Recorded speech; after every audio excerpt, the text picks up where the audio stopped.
Welcome back to my crazy burnout story.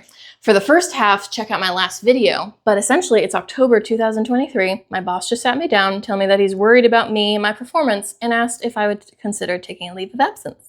That question ripped through the fabric of my reality. I didn't even know that taking a leave of absence for non-medical reasons was even a thing, let alone something I could do. But I was lucky enough to, 1, have a boss who saw that as an option, 2, an employer who would allow a therapist to sign off on that paperwork, 3, already working with a therapist who was willing to sign off on that paperwork, and 4, I had a bank of PTO that, funnily enough, I wasn't using that would allow me to take this leave paid. I was extremely lucky and extremely privileged. So I did it. A few days later, I started my 6-week leave, and I found myself oscillating between crying with joy and relief that I could finally just be for a second, and crying with shame and embarrassment. I felt like I had failed at who I was supposed to be, and I was so ashamed that I didn't tell anyone except for the 2 people I was closest to until after my leave. My job then became relearning how to take care of myself again, starting to exercise, sleep, eat well again, and also taking care of a mountain of life admin that had been piling up. But also the real work was uncoupling my identity from my job, but even really uncoupling my identity from my productivity. I had to relearn that I am someone who does things, not someone who does things to be someone.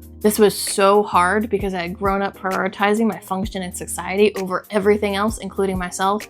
But I realized that the cost was too high and I couldn't keep living my life that way. So when I returned from work after the holidays, I had to learn how to do my job without being my job and without personally putting myself in the line of fire. But I did. My team and my job have changed a lot since then, but one thing that I make sure stays the same is remembering that I am, and I always will be, so much more than just my job. Now raise your hand if you've ever fallen down the slippery slope and allowed your job to become your identity.